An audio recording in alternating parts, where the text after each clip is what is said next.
Sports welcomes you to its continuing coverage of the 1987 NBA Finals. We have moved east. Game 3, the Los Angeles Lakers, who are up in this series, 2 victories to none, come here trying to close out the Boston Celtics. Well, good afternoon, everybody, and welcome. I'm Brent Musburger. Mystique of the parquet and leprechauns aside, the Lakers have been awesome so far. They win by 13, they win by 19. No one knows more about what the Boston Garden means than Red Auerbach. Yet no one is more mindful of how well the Lakers have played. And I asked the Celtic president what he thought the biggest difference in this series had been. Well, naturally, the biggest difference is not only the speed that they've shown, because we don't have the mobility at this point, but also they have hit exceptionally well. I mean, when Michael Cooper hits 6 3-pointers and Magic coming down right over the 3-point line, hitting 5 out of 6, things like that. Hey, if they keep doing it, they'll beat us. But if they come back to normal, it's another ballgame. So the Celtics have their work cut out here, especially on defense and matching up at that forward position, and no one knows that better than the two gentlemen who called the action. Let's go down to the floor now. Dick Stockton and Tommy Heinsohn. Dick. Thank you very much, Brent. You know, in observing the Celtics, they don't seem to have that arrogant attitude that they've always had, even when cornered in previous playoffs. And right now, they have given way to kind of a dejection or maybe even confusion right now. Now, that's not to say a couple of wins won't cure all that, but right now, they don't seem to be the way they normally act when they're behind. Maybe the home court is what they need right now, and they seem to be banking on that. Tommy Heinsohn, is it possible that the home court here in Boston may not mean all that much the way the series has gone? Dick, I don't think the home court, the parquet floor, is going to make the Celtics' feet any faster.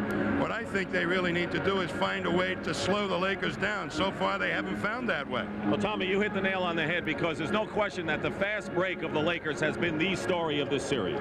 Dick, the Lakers' break has been so devastating in the last 2 games. Let's take a look at what makes it go. First of all, it goes by Pat Riley's design. While it may look helter-skelter, it's very organized, with everyone knowing what their responsibilities are. Its basis is blinding team speed, with James Worthy as the fastest of the fast. The eyes and the passing of Magic Johnson make it the best fast break in basketball. It can result in a pull-up jump shot in the hands of these two, who haven't missed many. Often overlooked in this contribution of big players is A.C. Green, who fills the lane as the 4th man up the court. And just think, if none of this works, they still have the unstoppable shot. Kareem Skyhook.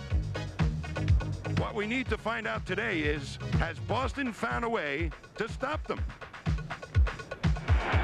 Well, Tommy, you hear the crowd. They're on the Celtics side, but what does KC do to combat all of that? Casey's been like a monk, preaching patience, and what I think they have to do is really have a better shot selection, move the ball around a little bit more. They didn't cooperate with Casey's plans. They must today to win. All right, well, who would have ever thought that we would be saying this, Brent, on this game, that maybe the Celtics are trying to steal one at home, of all places? Back to you. And you know, Dick, it is so unusual. Never before in the Larry Bird era, which began in 1980, have the Celtics been an underdog here in the Boston Garden. Yet out in Las Vegas, the Lakers have been installed as a 4-point favorite. If you go back through the 16 years that the Celtics won championships in the NBA, they won on this floor at a rate of 5-1, or 83%. Yet they come in here this afternoon and they find themselves underdogs at home, and a 4-point number on the road is heavy indeed.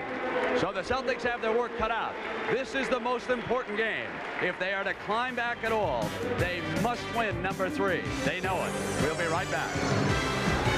CBS Sports coverage of the 1987 NBA Finals is sponsored by Miller Lite. For great taste, there's only one light beer. Chrysler Motors and its automotive divisions, Chrysler, Plymouth, Dodge, and Dodge Trucks, working together to be the best. And by Schick, maker of the Schick disposable razor and the new Schick Plus for the easy touch.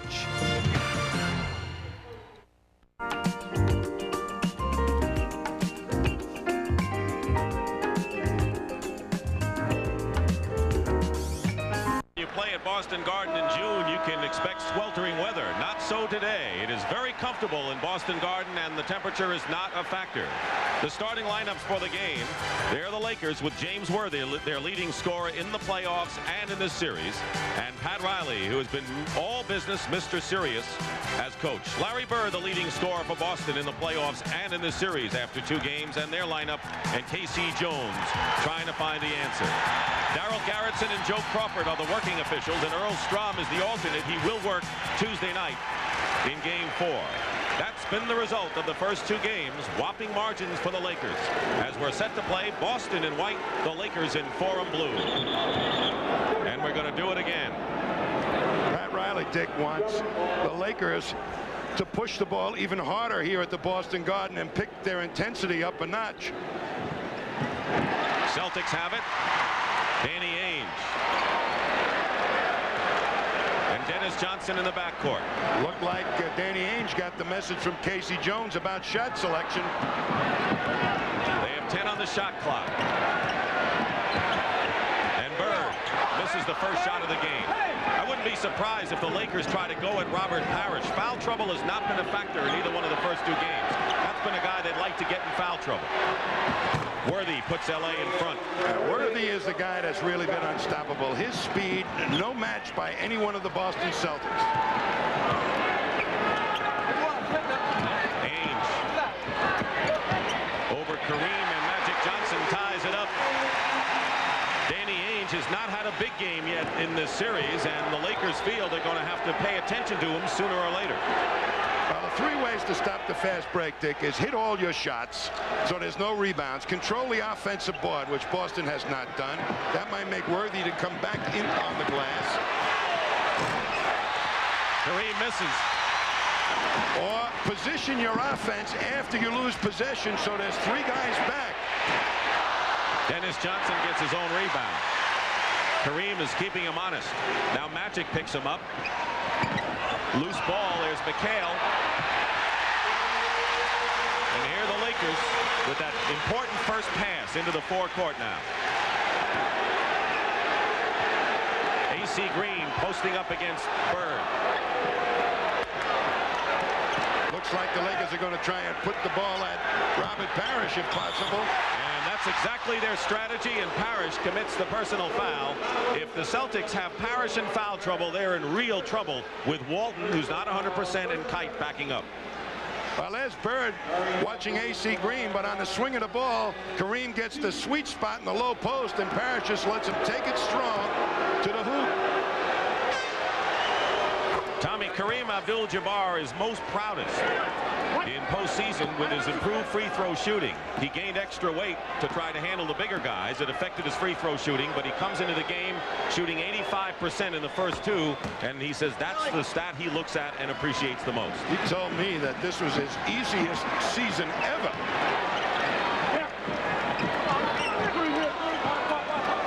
We're tied at 4. Worthy on Bird. Parrish sets a screen, and a good one. Kareem with the rebound. Johnson trying to make Magic work. Celtics got 4 back that time. It was 4-on-4, and Parrish got back into the defense to help out. Hard to stop all of the Laker guns. Cooper off the bench with the 3-pointers. Scott got free in the first period. Kareem with the skyhook. Got a lot of ammunition. 2.5 minutes gone by, and a steal by Worthy. Ainge to defend. They crash into our cameraman, Mike Marks, and Worthy and Ainge collide. And Ainge is called for the foul, and Worthy is a little slow getting up.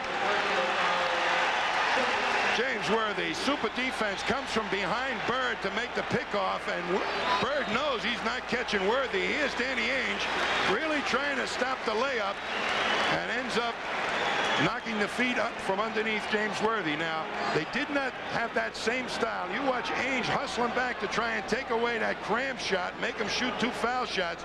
That normally is a good foul. They did not do that in L.A., so you can see the Celtics feel like they can be more physical here at the Boston Garden. Worthy's has been shooting 77% from the line in the playoffs. Averaging 26 for postseason, but 28 against Boston. And he was 1 point shy of leading the Lakers in scoring for the 7th straight game. And now the Lakers get possession after the miss. You can't afford to give up rebounds off missed free throws when you have the inside position. Inside, A.C. Green missed, and Bird the rebound, and A.C. Green winds up with it. And Magic Johnson misses. Green gets another offensive rebound.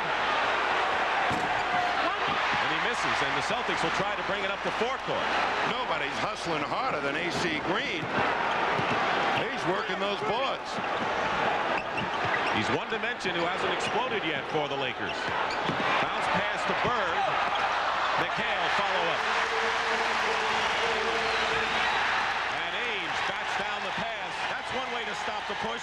You've got to get over the outlet man even when they make a basket, because the Lakers will inbound it right through the net, one step out, and quickly as possible the Magic. Kareem outside setting a pick, now moving in to post up against Parrish, who has a personal foul already. They isolate Kareem and Parrish. And it's off of Kareem's knee. It'll be Celtics ball. That's the first time I've seen a hook shot blocked on Kareem in years. He never really got it up there, but that's as close as we've seen. And Parrish, McHale misses and will go to the line, and that was a quick up move by McHale on that play. You'll see Parrish just put his hand at waist high, because that's where you usually swing with the ball before you get up with it, right around the waist. Nice block by Parrish. A.C. Green with the personal foul, first on the Lakers. McHale. Tommy McHale looks awfully quick getting that ball up, quicker than he's shown recently. Well, maybe the leprechaun gave him a new pair of shoes. I tell you, he's gotten great position in the real sweet spot in that low post against Green. Boston by 1, and now Byron Scott, who is hitting 69% of his shots against the Celtics, puts the Lakers up again. And Ainge goes for 3.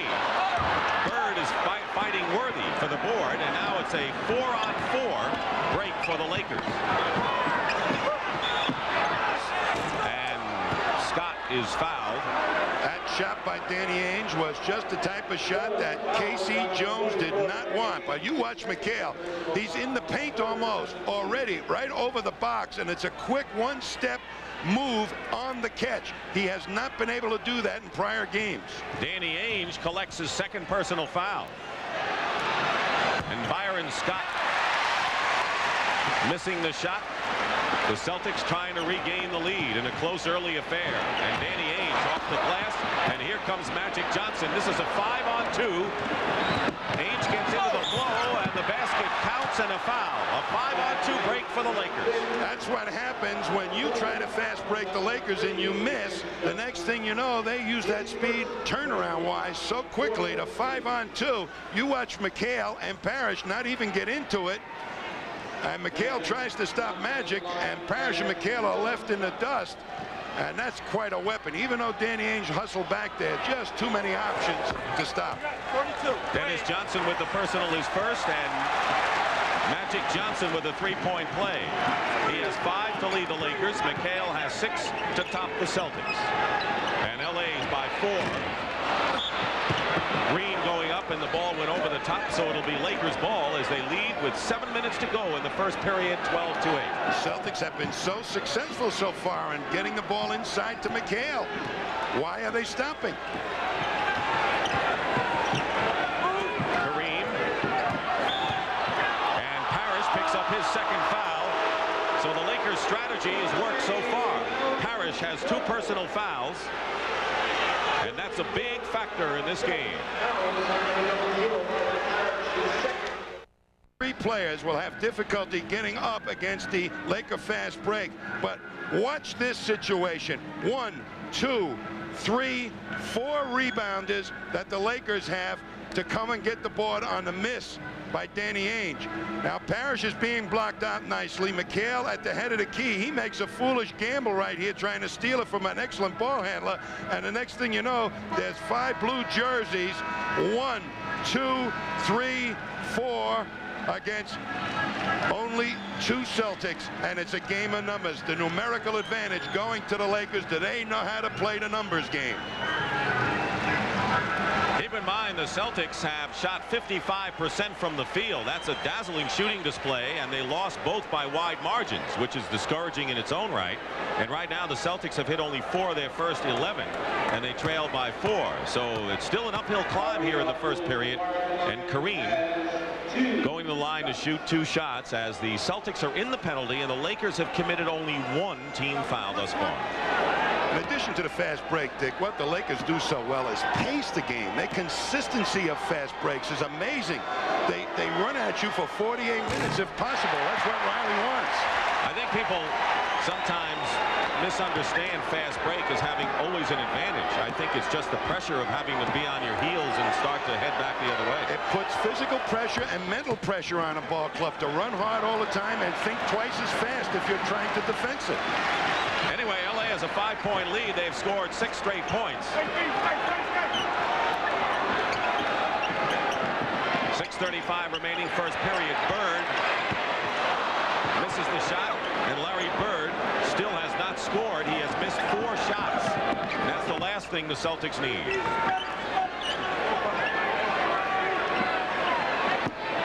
Worthy. The thing about Worthy is that he can post up effectively from either side of the basket. Not many forwards can do that. And Bird is not really a very good low post player. So if he ends up guarding Worthy, Worthy's going to take his time and get a good shot. The lead is 7. McHale doesn't get the roll, but will go to the line. Celtics going effectively to McHale and going early to their bench in Greg Kite. Going to see Larry Bird really having a difficult time. Now, Worthy is twice as quick as Bird. Look at him work across. No double team help. And that little fake rooted Bird and allowed Worthy to get that jump shot off. Tommy, now that Kite has come in for Parrish, who goes out with 2 personal fouls, that gives LA even a bigger speed advantage. This is a semi option of the 6-man, or semi-form of the 6-man that Boston likes to use. Get that first sub in. Now they're going to have to try and bring Parrish back, perhaps when Kareem is out of the ball game, so they can beat up on Michael Thompson. I don't think they wanted Kite in that early, though. No, I think they really did, Mike. Excuse me, Dick, because Casey Jones told me yesterday that he wanted to get him in to set up a better rotation. 6 on the shot clock, and Worthy buries 1. James Worthy shooting a playoff 64%.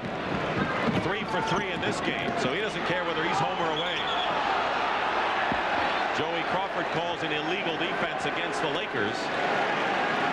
What the Lakers do so well, Dick, is first big man back picks up the first big man of the other team. So Kareem can end up with either McHale or Kite or Parrish if he were in there, and the same for AC Green. Next illegal defense, of course, will be a technical. There is McHale, fall away. The ball not dropping for him as much as it did early on. Kite kept it alive. Kite setting a pick for Ainge. Johnson gets free, and Worthy's quickness picks him up. And there's a technical foul, the second illegal defense called against the Lakers, as Michael Thompson comes into the ball game for Los Angeles. He had 3 blocked shots in game 2, and AC Green sits down. So now the Lakers going with a big lineup.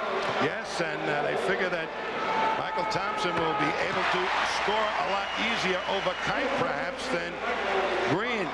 They're doubling Bird on the baseline illegally. There's 2 guys down there in that low post, and 2 men past the half line. The line that runs down the middle of the foul line. Scott nearly got it away from Ainge. Plenty of time on the shot clock. And Bird nearly threw it away. McHale against Kareem. Just missing is McHale, but that's all you need. And here's the push. 4 on 3 now for the Lakers. Magic Johnson. And Kite the rebound. And Kite disturbed that penetration. That was great hustle by Kite. His speed alone helped that time. Bird fall away. And the Celtics really having a problem hitting the shots. Helter-skelter basketball. And now the Lakers come out 3 on 2. Magic in the middle. Here's Worthy. offensive foul called against the Lakers. A lot of action. Larry Bird trying to go inside the Laker defense, the Venus flytrap. He gets bumped by Kareem, knocked down, no foul. The Lakers got it quickly up the court and really missed it. Golden opportunity, 3-on-2. Byron Scott committed the personal foul, his first. 13 foul against the Lakers. Celtics already in the penalty with nearly 3:50 to go. Basket good and a foul. It took Larry Bird nearly 7 minutes to score his first point, and that's his first basket of the game. Here's Bird against Magic Johnson in a low post. Magic has trouble guarding people down there too, and Bird beats the double team of Michael Thompson. There it is again, and slips in and picks up the foul. The Celtics had missed their last 8 shots before that layup, and Bird's three-point play brings Boston to within 3. What the Celtics were not doing with their low post game was getting the shot off before the double developed. They're doing it better today. Magic goes strong to the hoop and scores. What a quick move around Danny Ainge.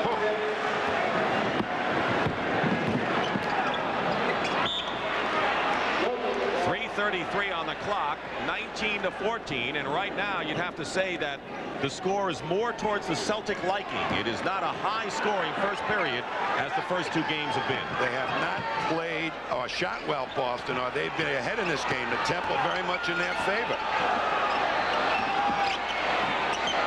Dennis Johnson.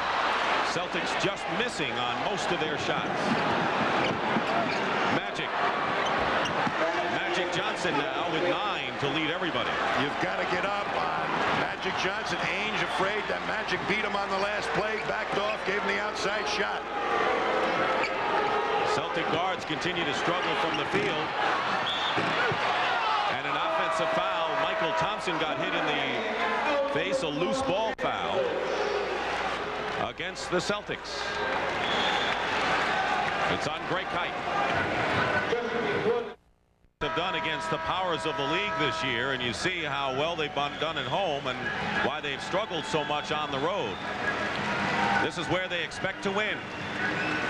Dick Stockton and Tom Heinsohn here at Boston Garden. Game 3 of the NBA Finals between the Lakers and the Celtics. The Lakers have won the first 2 games in convincing fashion and lead here by 7, matching their biggest lead, 21-14. And later on today, the final round of the Kemper Open with Greg Norman in the lead. And Jerry Seasting off the bench, replacing Dennis Johnson, and Darren Day coming into the ball game, replacing Kevin McHale. So Casey Jones going his earliest to his bench in this series. He's trying to set up some type of rotation to perhaps get some speed into his lineup for the Celtics to get some fast breaks. And of course, Pat Riley's bringing Michael Cooper in, who is his #1 sixth man, and he has been devastating in this series. Well, the Celtics have tried to work the ball inside, but Danny Ainge and Dennis Johnson, who's now on the bench, 1 for 6. So the Celtic guards are not hitting open shots thus far. You're going to have to do that to keep the Lakers honest. And illegal defense called against the Lakers the 3rd time. That's another technical foul. Magic has a tough time fighting for positioning against Bird. He's trying to move his feet, confuse Bird, but in so doing, while that's all going on, Michael Thompson got caught in the lane too long. Illegal D. The Bird has started off shaky. Are they trying to force the ball maybe to Larry's hand? That's right. They need his points. They know they need his points, particularly from the outside, I believe. But McHale and Parrish were really getting great position for their offense. I'm surprised the Celtics didn't go more to that. Bird 1 for 8 so far. Michael Thompson. And Bird goes right around him. 6 right now for Larry Bird. 2:25 on the clock, first period. There's a mismatch. Seasting guarding Magic. You can see right over the top of him, make any kind of pass he wants. Worthy, strong baseline move. Boy, they get it up so quick and find the mismatch perfectly, the Lakers. Darren Day, who's been shooting well, misses that shot. 3-on-3 right now for the Lakers with under 2 minutes remaining in the first period. Leading by 9. There's Worthy. for the rebound. Good hustle by Greg Kite. Worthy should have crammed that one. Danny Ainge. And Kareem at the other end, and there's one of your 4-second baskets by the Lakers. I call it a no cheering offense the Lakers have. Don't cheer when you score a basket against them, because if you do, it'll cost you 2. Again, the lead is 9. Cooper fighting through a Kite pick. Kite normally not a good offensive player, and you kind of got that impression, but a Laker foul inside, and Byron Scott comes back in. Nobody gets back. Kite is supposed to have him. He's busy hustling on the offensive glass. Look how quickly Cooper knows he's open and lofts that down and outer to Kareem.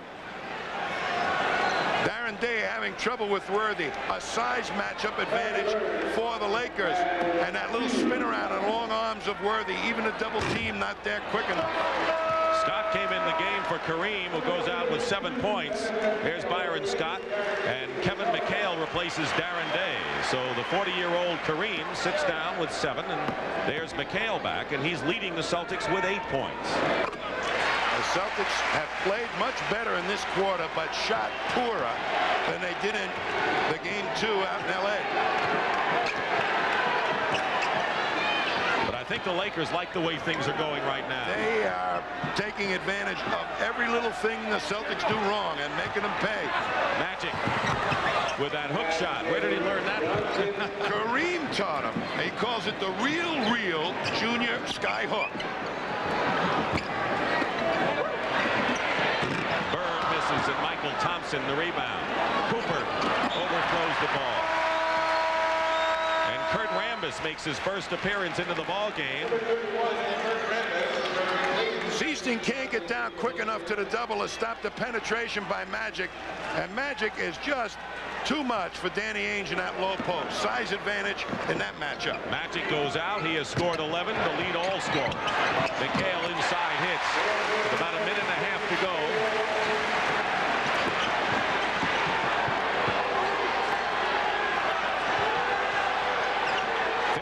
The shot clock. Bird the rebound, trying to cut the Laker lead to 5. The Lakers' concern was they didn't want the Celtics to have a lead and send a message that it was going to be tough at Boston Garden. They would have been happy with a tie after 1 period. That's how they felt. And they're going to have the lead. Ainge threw it away. They have had very bad turnovers in 2 quarter ball games. Cooper, 2 seconds, lets it fly, and that'll do it. Not a high-scoring game, but the Lakers are up by 7, and they'll take it here in Boston Garden.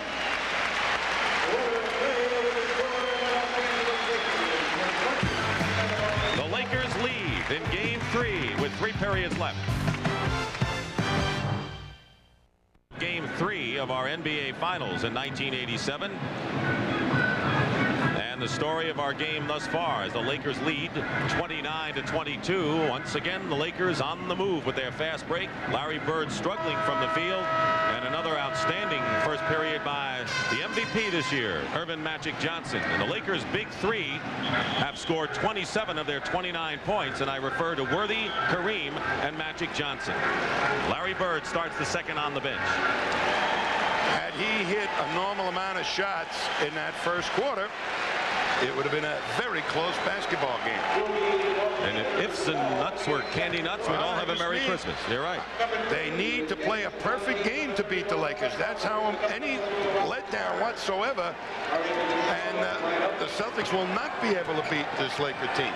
Robert Parrish, who has 2 fouls back in the lineup, and he has not attempted a basket yet.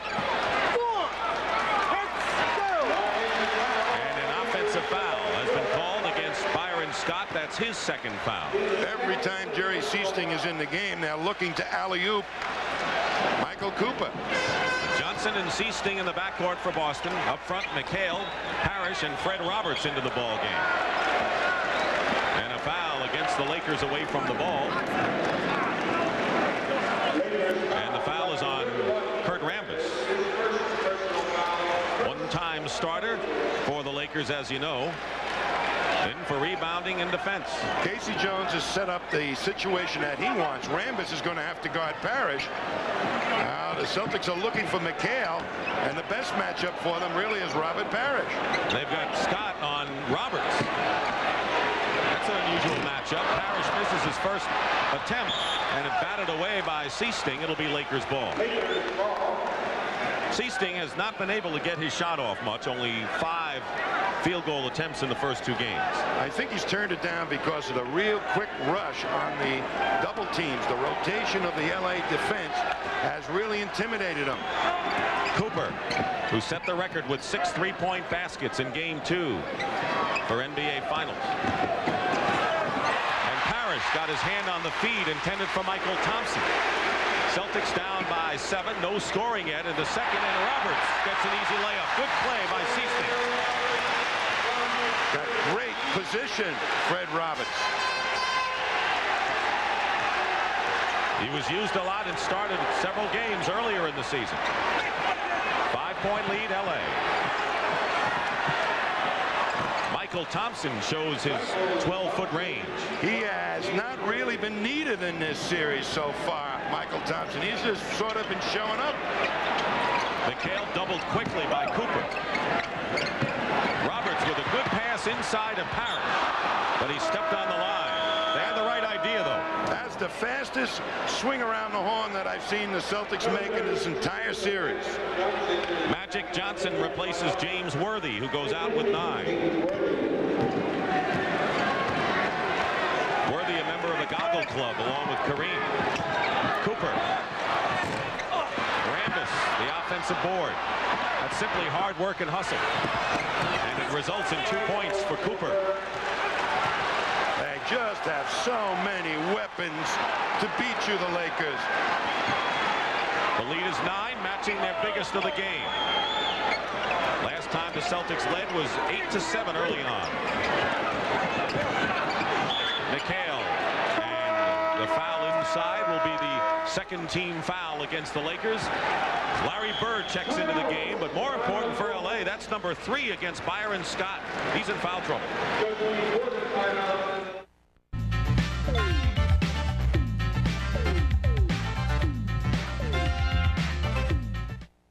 Member of our crew, Pat O'Brien, is not with us today. He's back home with his wife Linda, awaiting the birth of their child, and we wish both of them good luck, and in his stead we have the reliable James Brown. JB, what do you got? All right, Dick, I'm just outside of Boston Garden here at the historic Quincy Market, a place full of specialty shops and restaurants, and normally on a gorgeous day like today, this place is a human gridlock. You absolutely can't move, but the fact that the crowd size is smaller than normal suggests that these basketball-mad Boston fans are inside watching the game, still believing there's some hope for their Celtics against the Lakers. Now let's go back inside to the 2 guys with the best seat in the house, Dick and Tommy. Thank you, JB, and not a bad seat for ML Carr either, Tommy. Fred Roberts has really outstanding speed. One of the fastest of the Celtic big guys, and look at how he uses it to fight over 2 picks to really just get a hand in Michael Cooper's face on that jump shot. The lead is 9 for the Lakers, and Larry Bird back in there up front with Parrish and Roberts, Seasting and Dennis Johnson at guard. Cooper is on Bird and trying to deny him for all he's worth. Cooper, the NBA's best defensive player, is voted this year. Dennis Johnson hits the jump shot. That's a big shot for Dennis Johnson's ego right now. He needed that to bolster it. Take more of them. Started out 3 for 10 in LA in game 2 and wound up shooting 50%. So he may have gotten the shooting eye back. Michael Thompson with a move over Dennis Johnson. Tough defense for DJ there. What a play by Magic Johnson. Made it happen for Thompson. Saw the mismatch, got it to him. Parrish, and Robert Parrish with his first points of the ball game. And Green on the break, and Dennis Johnson knocked it away. It's still Laker ball, but Tommy, DJ prevented an easy bucket on a fast break. Well, Fred Roberts, Casey Jones is trying to keep some semblance of speed in there with the 3 big guys. There's Fred Roberts, but DJ reaches right in, strips it, but it went off somebody with a white jersey's chest. Dennis Johnson again on Michael Thompson, who has a big height advantage. Thompson is 6'11", and Dennis is about 6'5". Little pick and roll play. They didn't use the roll portion. He went right to the low post. Michael Thompson against Dennis Johnson, and they got the ball once again to him. 22nd timeout called by Casey Jones. Well, it hasn't been many times that the Celtics have found themselves trailing 2 games in a series, and the last time in a championship series they came back and beat the Lakers in '69. Of course, was the last time anyone repeated. It's always tough to come back from 0-2 even if you wear the green. I love creators, guys that make it easy for other players. Magic Johnson made this happen, immediately picked up the mismatch. Dennis Johnson guarding Michael Thompson, stopped the offense, made sure he got the ball. Magic, AC Green, Michael Thompson, Cooper, and Rambis. So Kareem is getting a long rest, and so is Worthy. Scott is on the bench with 3 personal fouls for the Lakers. And Boston still going with the same 5 they've had. But they're using the likes of Fred Roberts and Greg Kite more effectively. They're getting them in normally with at least 3 of the starters. That's covering their lack of offense a lot better than it did in the prior games. Bird. Good pass from Dennis Johnson. The Celtics look a lot more quicker in this game than in the first 2. Bird got great position on AC Green. 7-point lead. Lakers had it up by 9 a couple of times in this period. Once in the first. You look at the thing, you think that the scoreboard, you think that the Celtics are leading this game, and the Celtics are down by 7. Let's see who gets the call. If it's Parrish on the foul, it'll be number 3. And it is. So Robert Parrish has picked up 3 fouls, and that's exactly what the Lakers wanted today. Well, he tries to pick up the penetration, goes right at the ball. Normally, he's been one of the smartest big guy defenders the Celtics have had. He has gotten in precious little foul trouble all season long. McHale replaces him. Parrish goes out with 2, and that hurts the Celtics desperately because they need offense from Robert Parrish, and he goes out of the game. So far, the Laker game plan has worked to perfection. Danny Ainge comes back in, and Greg Kite replaces Roberts. So Ainge and Dennis Johnson, the starting guards, back in. Okay, will be in there to take a shot at Kareem Abdul-Jabbar to try and slow him down and block his Skyhook, which will be a tough assignment. Kareem back in as well, of course, with 8 minutes to go in the half.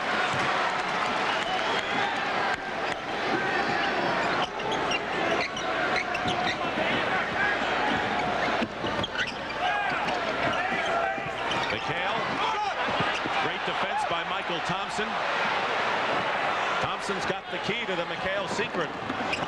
Cooper fires a 3. Bird. Cooper was hitting that sword in the hard shot after on fast break situations in LA. Dennis Johnson. It's a 7-point game. Lakers 7:20 on the clock. But look who has to pick up Magic Johnson. Greg Kite.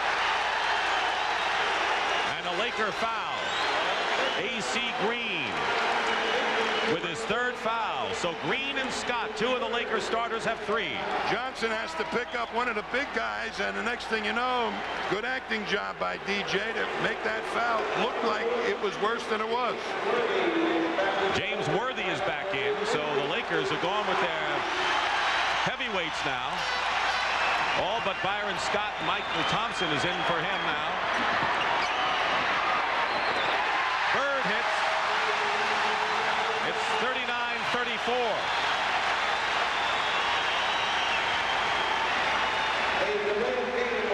And a delay of game warning. Celtics are touching the ball as it comes through the net, so the Lakers can't take it out of bounds quickly, and Darryl Garrettson alertly picked it up. And you could add Scott with 3 fouls to the list you just saw. Kite picks up Magic. Kareem, no one guarding him, and a great pick and roll, and the Celtics missed a switch. Kevin McHale was right there, but it wasn't his man. He should have taken him anyway. Up to 7. Nearly halfway through this second period. Ainge, plenty of time. The Celtics are working the Lakers half-court defense much better in this first half than they did in any of the two games. Pretty good shooting both teams in the second period. The Lakers defense in LA against Boston was outstanding. Worthy misses, and the Celtics will try to cut it to 3.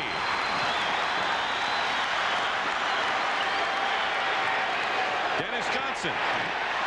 Bird the rebound.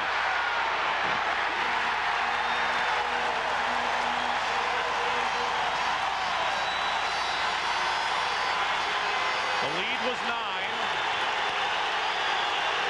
Celtics chipping away. Kareem against Kite, and McHale blocks it, but there's Magic Johnson, who found himself in the right place.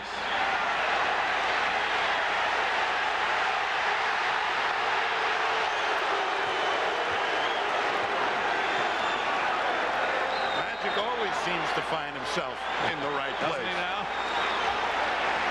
5.5 to go. Second period. Ainge left free again. How is Ainge getting free like that?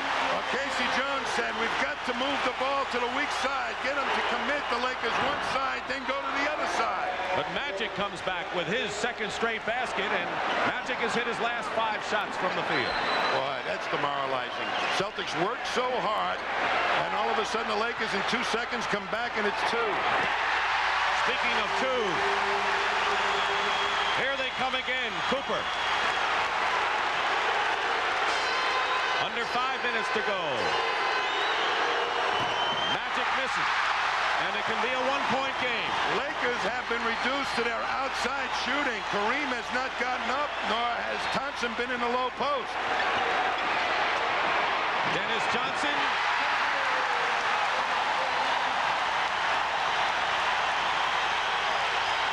It's a 45-44 game now.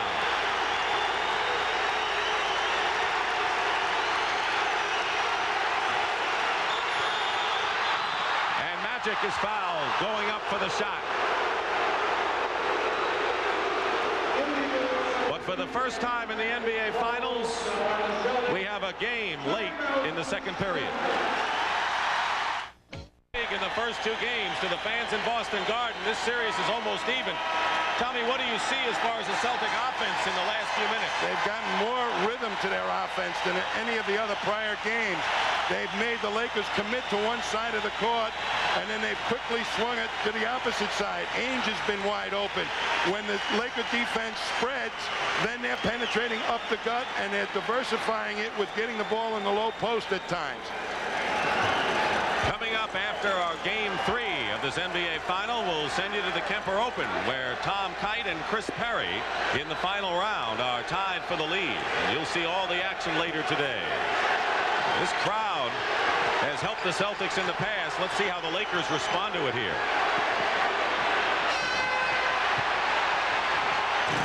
Kareem hits a skyhook.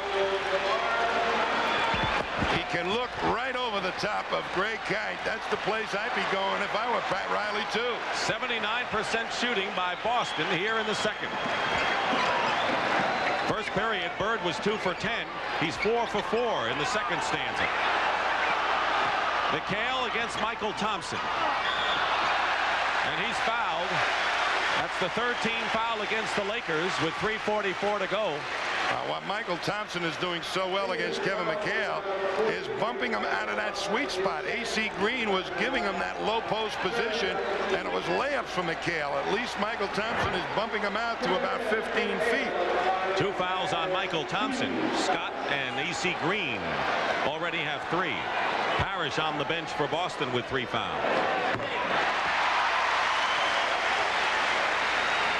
You see the effects of Kevin McHale's stress fracture and ankle sprain. Keep in mind, as you look at the numbers as they slip, that Kevin wants to play regardless of the consequences. That's the way it is. With that foot injury, he's half as effective an offensive player as he was around midseason. He can't plant his feet and maintain his balance. 12 points for McHale. And a 3-second violation called against LA. And great defense by Greg Kite to force Kareem in there and not let him get out. Celtics can get their first lead Since 8-7 early in this game. And you'll hear this place erupt if they do. And no basket. And an offensive foul against Larry Bird. That's his first, so the Celtics are going to have to wait a while for that crowd. And acting a little bit by Magic Johnson, just like Dennis Johnson before. 3:10 on the clock. Michael Thompson misses. Lakers ball with 11 seconds to get the shot up. That's the quickest also, Dick, I've seen the Celtic big guys react to penetration. Greg Kite making his presence felt decisively so far, would you say? Yes. Tough assignment against Kareem. Dennis Johnson the rebound with under 3 minutes to go. Celtics looking to regain a lead they haven't seen in a long while. Look at that fight in that low post.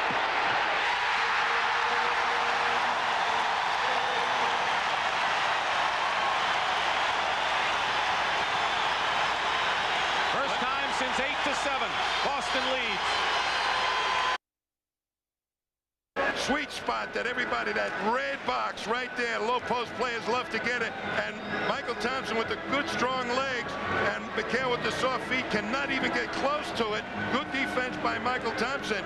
Up the other end, there's the sweet spot, and look at what Kite has done, and he takes away the baseline, knowing that Kareem likes to swing that way for the Skyhook. Made him take a tough shot. Two good defensive plays.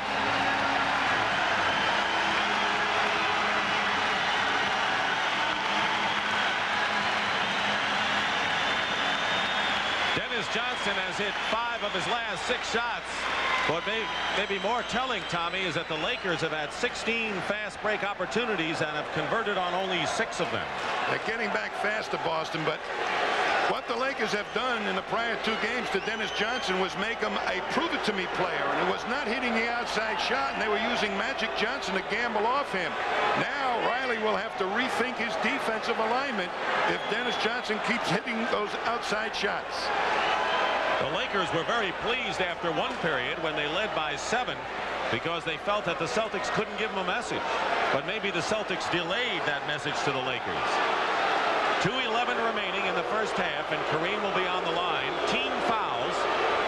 The Lakers have committed 3 and the Celtics 2, and of course inside 2 minutes you only have 1 foul to give.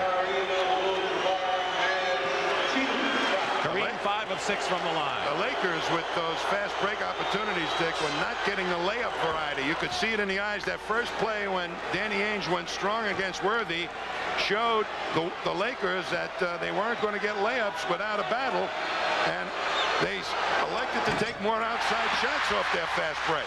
He only makes 1. Celtics by 2.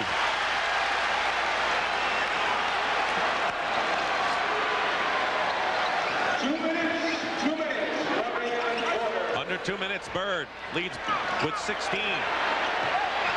Doesn't fake Michael Thompson, but hit. He's hit his last 5 and has 10 points in the period. Cooper comes back and hits his first 3-pointer of this game. Oh, in the heart with the sword. Cuts Boston's lead to 1, and Cooper is now 7 of 9 from the 3-point range in the last 2 games. Red hot Dennis Johnson, 6 of 7. And the Celtics getting back quicker on defense, spurred on by their offensive play.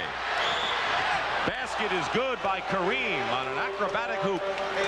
Kareem really hustled up the floor that time and got absolutely great position on Greg Kite, and were the Lakers alert to that situation. And Kite, who has played 13 solid minutes here, has committed his 2nd personal foul. 4th team foul against Boston. Parrish with 3 fouls and only 2 points. Just watching. Casey Jones has had a dilemma. The more he plays his bench, the less offense his team can have. But the defense has been exceptional with those fresh, faster legs. Bird off balance, looking for the foul, and got more than that. He got a high bounce in a basket. 20 for Larry Bird. And the Lakers lose it out of bounds. The Lakers not only advance the ball with the dribble, but they'll pass it as far up the court as they can on the first pass. Worthy had a 1-dribble drive, but couldn't hold on to the ball. Lakers feel this is the critical game. If they can win and make it 3-0, they feel they're home free. But if Boston can win, well, that lets the Celtics back in it. And Bird is fouled. And with 42 seconds left in the half, you'll be hearing from Brent Musburger at the half. And Frank Layden, the coach of the Utah Jazz, as a special guest. And I would think it would be a light halftime. Wouldn't you, Tommy? Well, when you look at Frank, you might say it might be a heavy halftime. Touche. Foul was on Magic, his first, and here's Bird.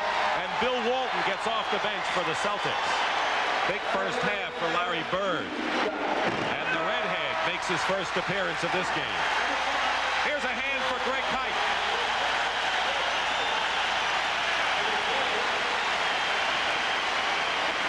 Boy, he gave him some terrific minutes. And he will be a question mark on next year's ball club, as the Celtics probably will be searching for a bigger type of scorer than Greg Kite appears to be.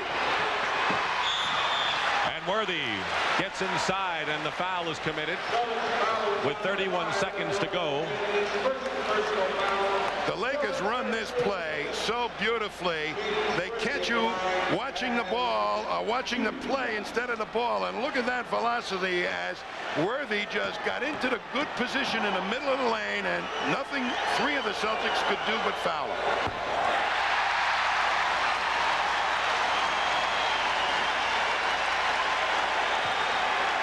That's what Worthy has done in the first two games.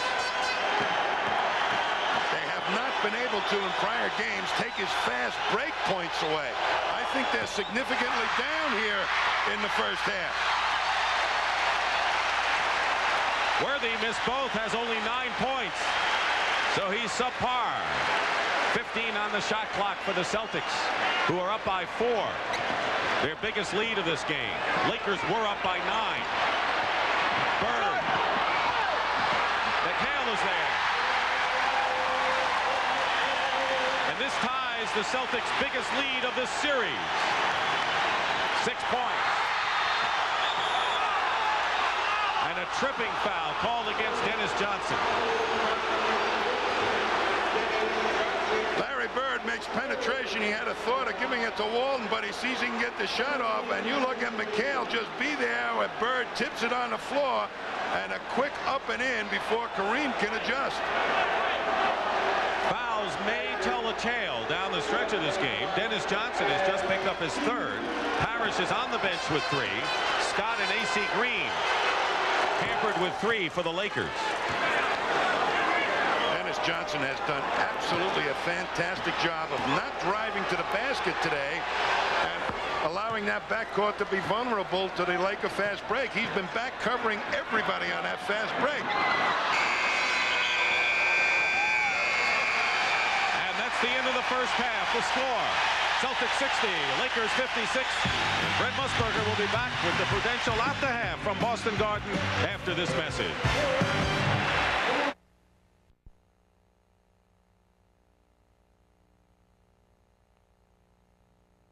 At the half, sponsored by the Prudential, offering a full range of insurance and other financial services. And perhaps there is something to the mystique of the Boston Garden. The Celtics, having been beaten badly twice on the West Coast, come home and take a 4-point lead on the Lakers at halftime of the 3rd game. And welcome to our Prudential at the half, everybody. I'm Brent Musburger. Let me update you on the final of the French Open. They had a rain delay over there that lasted almost a half hour. Yvonne Lindell and Mats Wilander now in the 4th set. Lindell is within a game of winning that. Wilander trying to hold on for his dear life. And it's my pleasure here at the half to welcome a very special guest, coach in the NBA, who probably takes the game of basketball more serious than any man alive.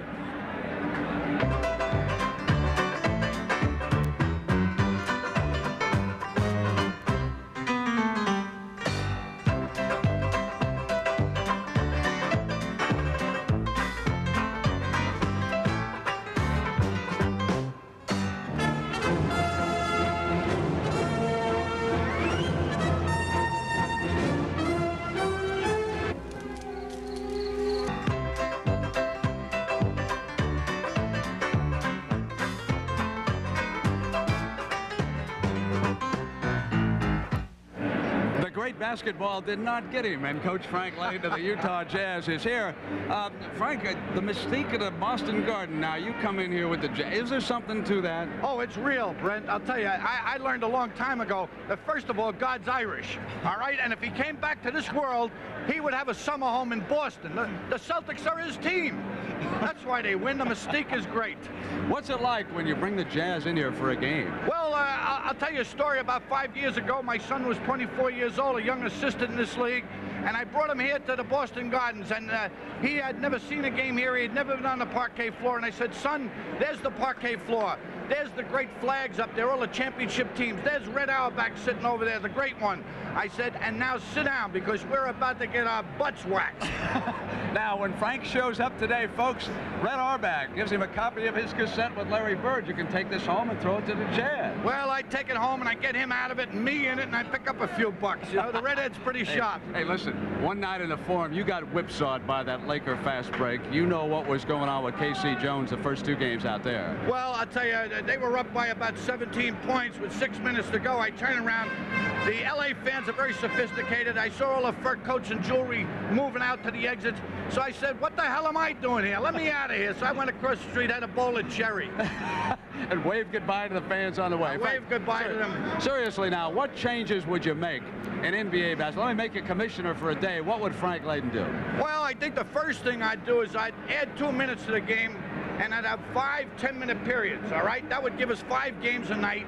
We could play the whole season in 16 days, and I'd only play games on days ending in Y. Anything you do with the referees, or are they okay?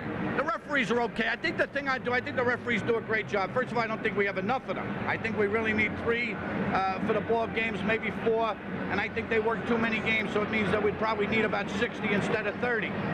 But what I would do is change their outfits. I mean, they look like prison guards. I mean, let's give them something nice, something bright, you know, so people would say, gee, here comes Wally, looks terrific, you know what I mean? They look too grim out there. All right, we're going to come back with the serious side of Frank Layden when we continue here from the Boston Garden at halftime of Game 3 of the NBA Final, and we'll do that after these messages from your local stations.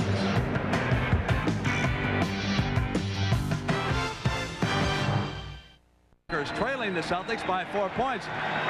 Frank Layden of the Utah Jazz, our special guest. Let me show you what Coach Layden does when he gets behind at halftime. He was out in Denver one night with the Jazz. The young man came out shooting for an automobile. He made the bucket. He won the Cadillac. He was about to go over and pick up the keys. What'd you tell him, Frank? I told him, I said, son, you're the only one doing anything positive here tonight. So I sent them out with 4 of my starters, and the referees were just about to start the game when they realized there was a guy in civilian clothes. Not a bad-looking ball player either. All right. Let me ask you, what was your reaction to Dennis Rodman's observation that Larry Bird is an overrated basketball player? My first reaction is, we got to get Rodman a better seat. He must have missed the game, you know. To me, Larry Bird, I never thought of Larry Bird in terms of being white or black, okay? In fact, I have to admit, I never thought he was human. Did you ever have any tough times with him here in the Garden? I remember the first time I came in the Garden here and we were playing them, and, we were losing 35-19 with 2 minutes to go. I just used my 3rd time out in the first quarter, and I told the team, I said, I don't expect you to beat the Celtics. They're a very good team. They're better than we are. I said, but for crying out loud, we got 19 points. Bird's got 22. Let's see if we can beat him. At halftime, all right, we were down by 20, but we were up over Bird by 4. Frank, seriously, can the Celtics hold on here? What will the Lakers do to try to come back? I believe that anything you can do in a half, you can do for the whole game. And we're looking at a different Celtic team here. We're looking at a team that's hustling, they're working hard, the crowd's into the game, they're taking good shots, they're making them. And I think the fact that they have good floor balance and they're taking good shots, they're hurting the Lakers fast break. If I'm Pat Riley, I have to say, hey, you got to get out and play some of these guys. There's too many open shots. We've got to stop them. We've got to get that ball off the board, and we got to get back to running the way we did in the 2 previous games. Coach Layden, thank you very much. It's a pleasure. I'll be glad to come back anytime. Coming up momentarily, we'll have the second half. It's the Lakers and the Celtics on CBS. By 4 all year, we've given out the Miller Lite Player of the Game. Well, Pat O'Brien last week gave the award for the Miller Lite Player of the Year. Here it is. Irvin Johnson has led the Los Angeles Lakers to the NBA Finals 6 times, and through the years, we've come to know why Irvin's nickname is indeed Magic. This year is no exception. Magic, of course, is the consummate team player, but through the years, he's earned some very high individual awards as well. And on that note, here's Kevin Wolf from Miller Brewing Company. Kevin? Thank you, Pat. This year's Miller Lite CBS Player of the Year is Irvin Magic Johnson. Magic took his game to greater heights this year. He led his team in scoring with over 23 points a game. He once again led his team in assists, and he hauled down over 500 rebounds this year. Magic, on behalf of Miller Lite, I'd like to congratulate you for a great year, present you with this trophy for the Player of the Year, and also I'd like to donate in your name a check in the amount of $5,000 to the Thurgood Marshall Black Education Fund. Congratulations. Thank you. I'd like to thank everybody at Miller and also CBS for this award. I'd like to thank my teammates who, no question, helped me to achieve this award, and everybody else, management and coaches at the Los Angeles Lakers organization. And I'd like to dedicate it to my dad, and I hope he's as proud and happy as I am today. So thank everybody. Magic, on behalf of CBS and fans everywhere, thank you for your enthusiasm for the game and for the showtime. Well, the NBA is fantastic. Well, from a superstar to an obscure player who made his presence felt, let's talk about Greg Kite, especially with Parrish on the bench with 2 points, 3 personal fouls. Kite's contribution to Boston's effort in the first half. Well, I said at the top, the parquet floor might not make their feet faster, and Casey Jones well recognized it and said, Greg Kite, you have got some quick feet getting back, and he's been instrumental in giving them that extra defender that has helped the Celtics stop the fast break attack of the Lakers. All right, let's take a look at some halftime statistics right now. And in the second period, the Celtics hit 17 of 21 shots for 81%. That really helped their effort and overcame their first period shooting woes. The front line, well, that's where Boston normally gets their points, but they're doing the number on the Lakers thus far. And as far as the top scorers are concerned, Larry Bird had 14 of his 22 in the second period. And the Lakers have not capitalized as much on their fast break opportunities so far as they did in the first 2 games. I think the Celtics are doing everything a lot quicker in this ball game than they did in the prior 2. They're moving the ball quicker, and they're moving their feet quicker. Parrish still on the bench as they start with Greg Kite, with McHale and Bird up front, Dennis Johnson and Ainge. Magic with Scott, who's playing with 3, and AC Green with 3, Worthy and Kareem for the Lakers.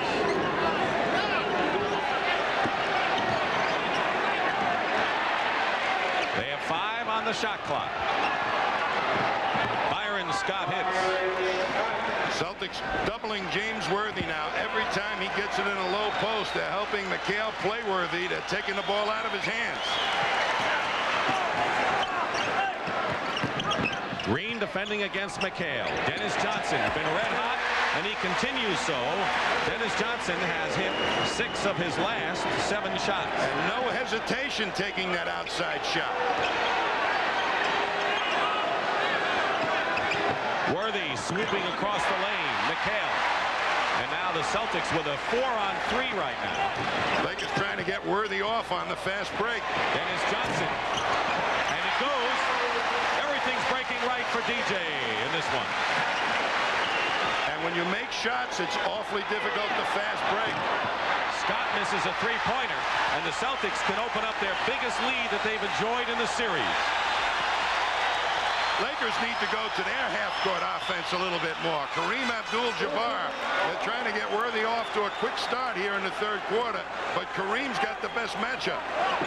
McHale, triple team for the moment, now double. Wide open in the middle, and an illegal defense against the Lakers. That's the 4th time, and still a technical, of course. Pat Riley stays cool. Once the double team on the ball is over, that doubler must get back and find a man, and the Lakers didn't do it. Wasn't pretty, but the Celtics have established their biggest lead of 7 points that they've enjoyed in the finals.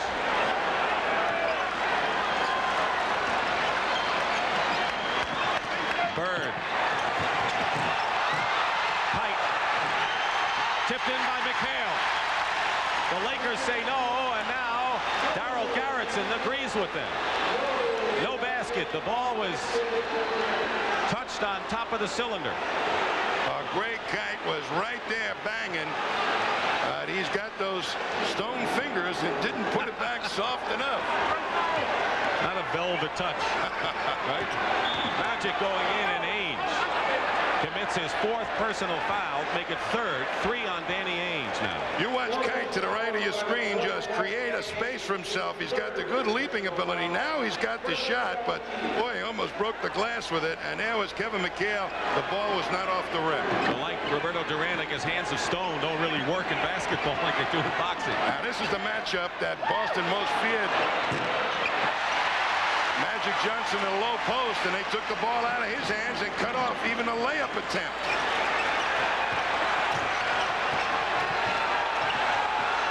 Isolating now, Bird against Worthy, and no basket. No basket. The foul by Worthy prior to the shot. Worthy made just a great defensive play that time. He had Bird one way and then jumped quickly to cut off the baseline when he picked up the foul. This is an official's timeout. In a beautiful city, Boston, Massachusetts. That's where we are this afternoon, not on the boat, but inside Boston Garden, where we've got a terrific ball game in Game 3 of the NBA Finals. And the home court, of course, is always emphasized in every sport, but in basketball, it becomes really of prime importance, as you can see. In fact, the Celtics, since losing to the Lakers in the 6th game and deciding game of the 1985 NBA Finals, have won 93 and lost only 3 here in Boston Garden. Of course, one of those losses was to the Lakers in the regular season this year. The other losses to Portland and Milwaukee. Milwaukee coming in this year's playoff. That home court advantage, Dick, doesn't mean a thing if you don't play the game. And Boston right now is really playing a whale of a basketball game. They're doing all the things that you need to do to beat the Lakers. Get back fast on defense. Move the ball around a lot. Get good low post position. Lakers, meanwhile, with the best record in the NBA on the road this year. They're going to have to prove it. McHale is fouled and scores. They spread the defense out beautifully that time. Got the ball to Bird to make that pass right down the gut. Look at Bird trying, McHale trying to get the position on Kareem. Kareem not giving him the good spot. Now he does. But look how quickly McHale gets surrounded, and that quick move, which he did not show in 2 games in L.A., paying off today. The Celtics have outscored L.A. 8-2 so far in this 3rd period. A little more than a minute, 2.5 minutes elapsed. And a 10-point lead for the Celtics. Kareem, who just picked up his first personal, now with 17 to tie Magic for the scoring lead in L.A. And that is the guy that has hit historically for this franchise, the key hoops. Bird. 25 for Larry Bird.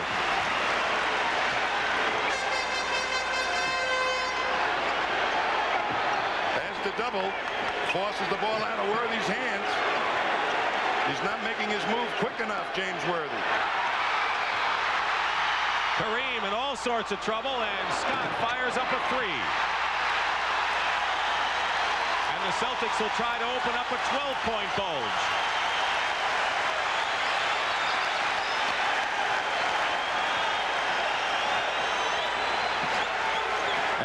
Isolate Bird on Worthy one-on-one to create another illegal defense, and that is the 5th violation against the Lakers.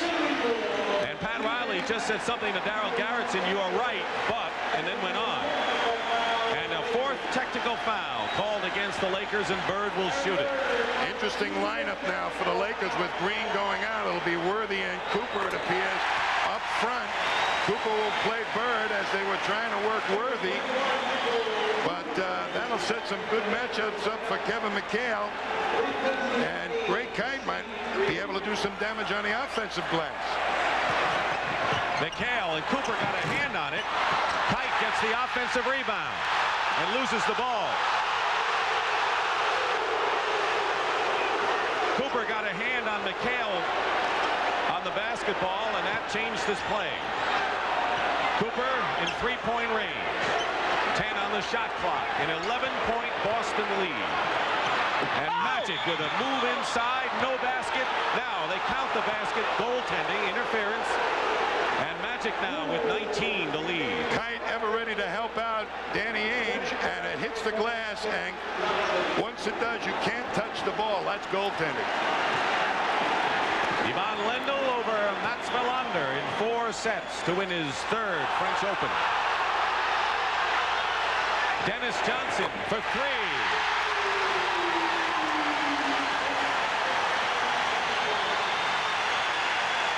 Dennis Johnson is on a tear today. He's hitting the must shots for the Celtics. And a whistle and a Celtic foul. Dennis Johnson has 19 points and is blistering from the field. That foul is against Kite, and that's his 3rd personal foul. Team fouls are 2 and 2. He's sapping the strength from Kareem. He's laying all over him, and he's much younger Kite than Kareem, and he's... Let's see if Kareem can take his rhythm with him. And the basket on the other side by Magic Johnson, but Kite did a good job on Kareem that play. McHale shaken up. Could have been an offensive foul, Dick, on Kareem. No whistle. Let's take a look at it. As Kite playing him to the middle, then comes back. Well, no, it wasn't. Good no call. McHale stays in the game. McHale limped off the court late in the 2nd quarter of game 2 and returned and scored 20. What a warrior he is. 7 minutes to go, 3rd period. The lead is 10 for Boston. Scott is on Bird to try to take advantage of that mismatch. This shot is short. And Magic with Dennis on him.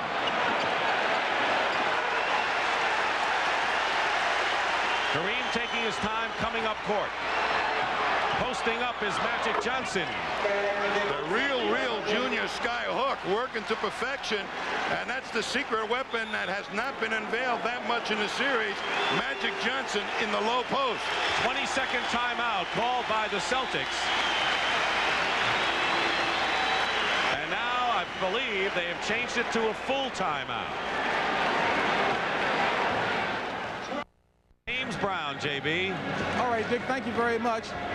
There's been an awful lot of talk about the Boston Garden mystique here helping the Boston Celtics against the opposition. Well, one real-world factor that's always aided the Celtics has been the heat in this non-air-conditioned building. Although it hasn't been a factor today, the Los Angeles Lakers have come well prepared for Game 5 or make that 4 on Tuesday by bringing their own portable air conditioners. We'll see what happens then. Back to you, Dick.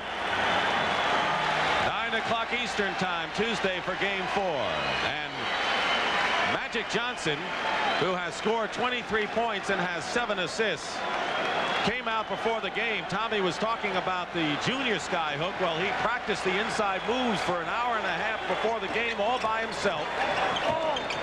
And it's worked here. I don't know why the Lakers brought a unit to cool themselves off. If I were them, I want to stay as hot as possible. That's right. 1 second on the shot clock, and the 24-second clock expires. So the Lakers may be boosted by their defensive effort there as they trail by 8. Celtics half cooperated that time. They didn't move the ball around crisply to get a good shot. James Worthy misses a baseline. Little more than halfway through the 3rd period.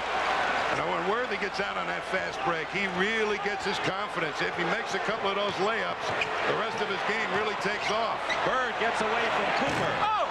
And he had Kareem in his face, and Kite can't convert. Dennis Johnson is hit, and a Laker foul.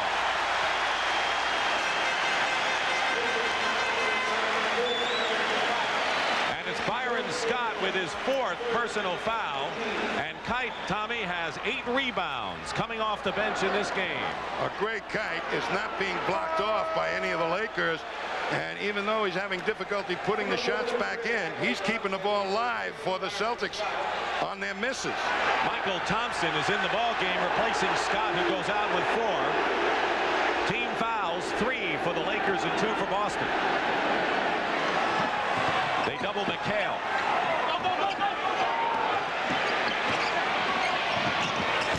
Ames is short.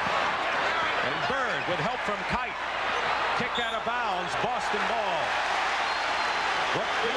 Great Kite got a hand on it as you look at the Boston rebounding story with a margin of that in the third. Danny Ainge took a bad shot that time. Magic playing Dennis Johnson tight. There's the isolate on Bird. 28 for Bird. Cooper for three. Hits his second three-point basket of the ball game. They just let him sit out there behind that mark. Ainge has his three-pointer blocked by Cooper, and McHale converts.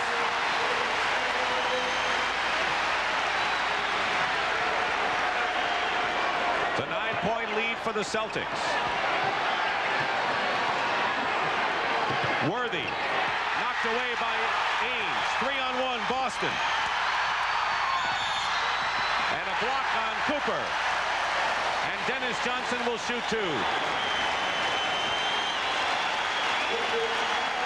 Danny Ainge just steps right in on Cooper and picks it off. And that ordinarily translates into easy baskets, but not when Michael Cooper is there. Gets in the perfect position to take away the 2 points, even though Dennis Johnson will be shooting 2 foul shots. Good defense by Michael Cooper. And the beat LA chants resound from Boston Garden. 4:35 remaining in the third period. The Celtics trailed by 7 after 1 and then led by 4 at halftime. They trailed at one time by 9. And now Robert Parrish, who has had a long sit with 3 personal fouls, should be fresh as a daisy coming in now. Kite has done the job in his absence. He didn't even need deodorant in the locker room at halftime. He didn't play that much. Kite on Kareem. And the banging does the job. And they're making Kareem work. And they made him take a fall-away jump shot. That's not Kareem's shot. The lead is 11. Well, the Celtics can open up their biggest lead if they can get a basket here. Michael Thompson in the hands of Magic. 3-on-3 for LA. Kite blocks Magic.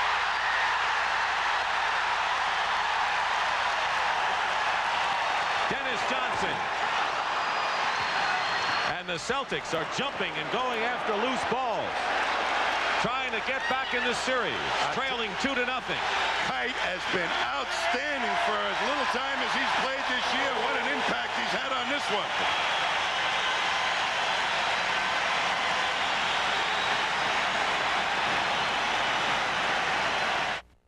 Do very many great Kite replays, but I'm telling you, these are exceptional for a guy who has played little time. Great defense. Now you watch what he does.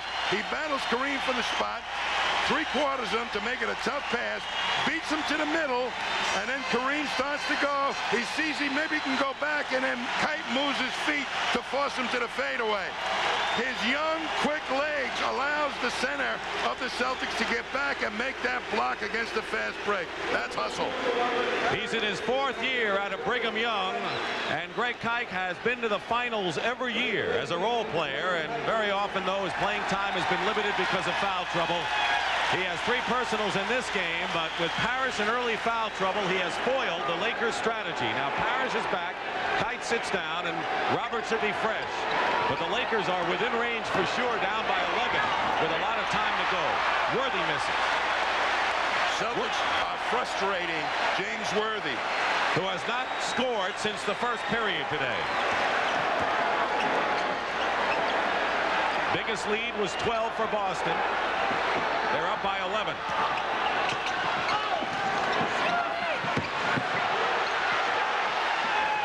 Two seconds. Parrish.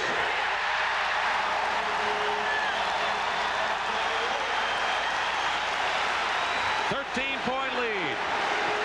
2:45 remaining in the third. Michael Thompson wide open. And the Lakers are playing the Celtics game now, it seems. And the Celtics are really controlling every missed shot off the boards that the Lakers make. Michael Thompson blocks McHale, and here's Cooper, 3-on-1 to Green. One of the few conversions since the early going for the Lakers on the break. Well, when they make a steal or a block shot, nobody makes that transition from defense to offense better than the Lakers.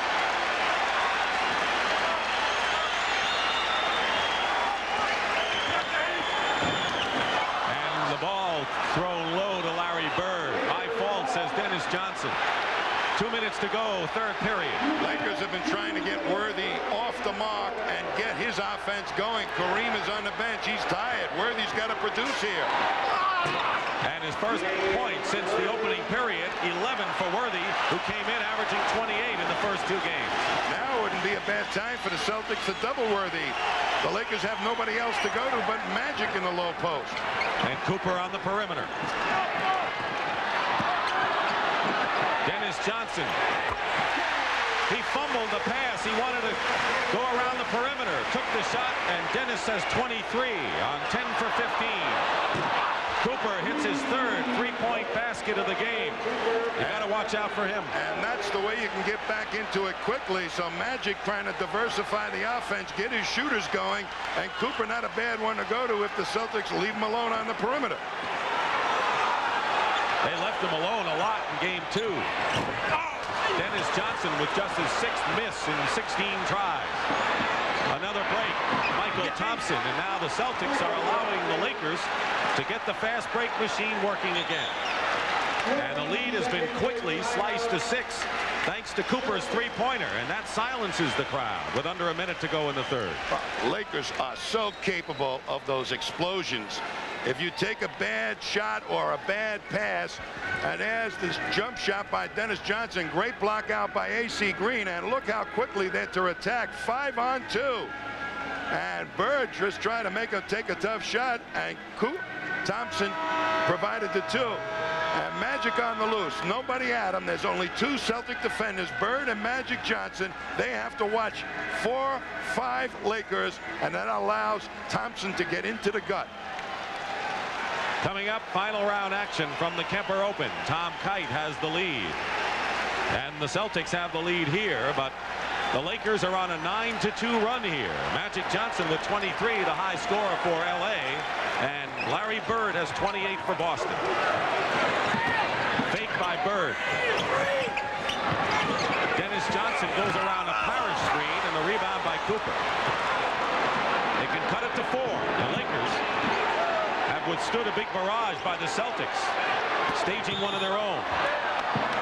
Green is pushed, and that'll be the 3rd team foul against the Celtics, a non-shooting foul. One of the things that has happened to the Celtics coming down towards the tail end of the season is they start to lose their outside shot because they have played so many minutes. That's why the substitution right now, Seasting for Dennis Johnson. They need his legs underneath him for the 4th quarter to hit that outside shot. 23 for Dennis Johnson. 20 on the shot clock, a differential of about 4 seconds. Boston led by 4 at the half.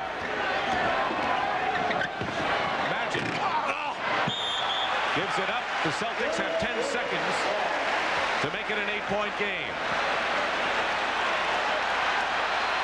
Considering everything, the Lakers didn't give up too much in that 3rd period. Parrish gets the basket. And that's the end of the 3rd period. The Celtics have the lead, and they've widened it. And we'll return to the Garden after this word from your local station. Where the Celtics have an 8-point lead over the Lakers, trailing 2-0 to L.A. as CBS Sports brings you the 1987 NBA Finals. In Boston, their first home court game of the Finals, trying to get back in the series. And so far, the Celtics crashing the boards. Larry Bird, after a slow start in the first period, has come on big. And the hero off the bench for the Celtics to this point is Greg Kite, who has spelled foul-plagued Robert Parrish. You know, Dick, there was a rumor around here last Sunday after the Celtics beat the Pistons. They picked up the floor and they found the leprechaun with 7 brand new bars of gold for his pot and a phone message from Red Auerbach that said, "Get Vinnie Johnson and Adrian Dantley." Oh, jeez. I don't know if it's true or not. Yeah, let me mull that one over for a while. So the Celtics are closest to the Lakers than they've been in the first 2 games, obviously. Darren Day is in the game, and there's 6 on the shot clock, so the Celtics better move in a hurry. 2 seconds, Seasting misses from the corner, and here's the fast break. It was a 5-on-3 for the Lakers. Cooper for 3. Rebound, Darren Day. Celtics doing a terrific job off the defensive board. They got right on Michael Cooper, though. They didn't let him get his rhythm for that outside shot. Here's the matchup the Celtics really can make hay on.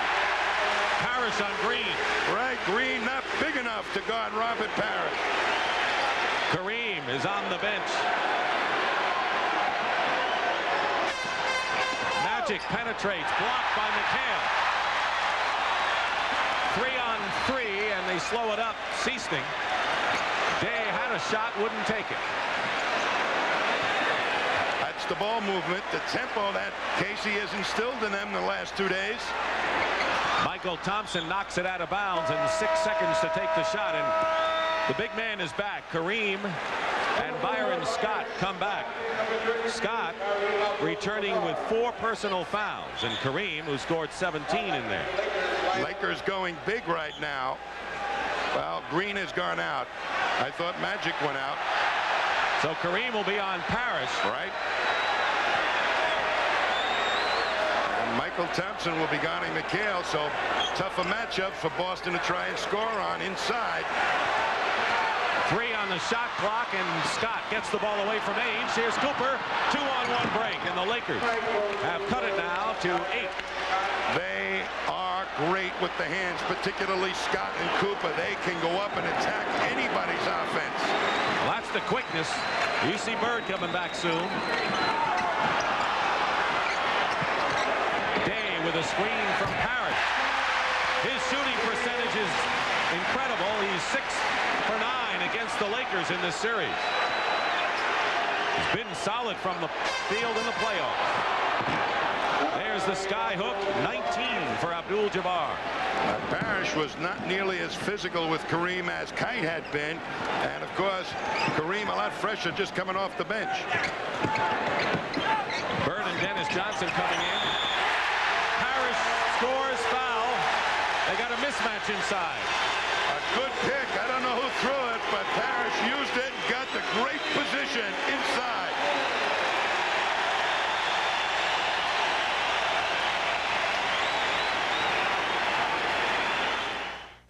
Maryland, let's go down to Pat Summerall. Pat. All right, we're at the Tournament Players Club at Avenel in Potomac, Maryland. The first year they've been here, Tom Kite has slipped back to -10, but he still has a 2-stroke lead over a group that includes Greg Norman, Howard Twitty, Scott Hoke, and Dave Barr. Greg Norman and the rest of us, you might think all we're thinking about is golf. But Ben Wright asked Greg this morning if he thought his famous Boston Celtics could come back. I think they will. If they don't, I'm going to wear the hat like this for the rest of the year. But I think I can wear it like this. I think they'll win the next 3, and we'll go back to LA 1-up, and the Lakers in the Forum are going to go, oh, we're going to lose, we're going to lose. They go 2-1. No, it'll be a close game. Out of my mind, I probably am. We have promised to keep Greg Norman informed of the progress of the game. Now let's go back to Dick Stockton. All right, Pat, thank you very much. Greg Norman will be a happy guy right now, and Tom Kite with the lead, and Greg Kite, no relation, is back in the game for the Celtics. So Kite and Robert Parrish are in the lineup at the same time. McHale goes out. And Robert Parrish is going to defend Michael Thompson, and Kite is going to go with Kareem.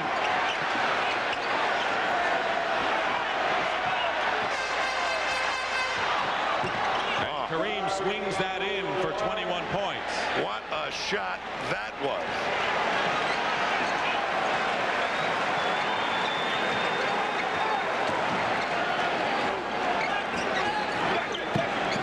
.9:20 remaining.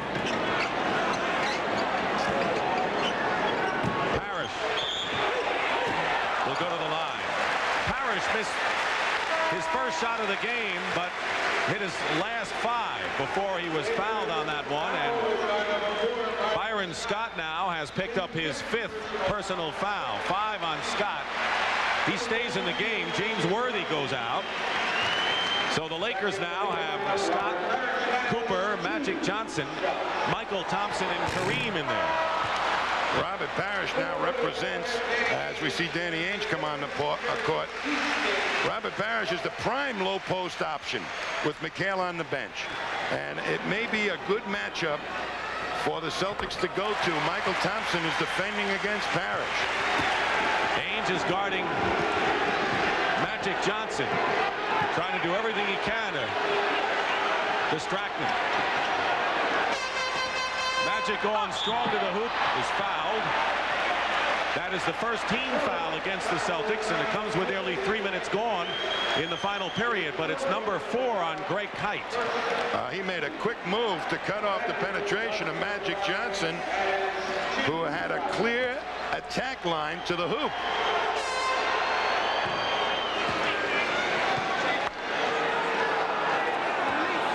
Can cut it to 8. Here's a guy I totally respect, Magic Johnson. I think next to Bob Cousy, he runs the fast break best that I've ever seen. Quite a testimonial. 94-86. Michael Thompson is on Parrish. 9 on the shot clock. Cooper and Bird shooting over Cooper. Kareem gets it.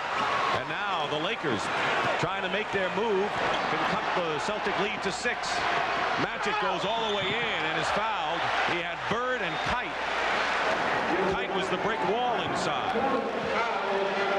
And for Kite, it's his 5th foul. This is a tough assignment for Michael Cooper to try and guard Larry Bird in the low post, but he fronts him. He gets those quick feet moving and makes Bird pop out. And before Bird can get the shot off, he's forced to a fall away, not the shot he really wanted to take against Michael Cooper. Kevin McHale replaces Kite. Another hand for Greg.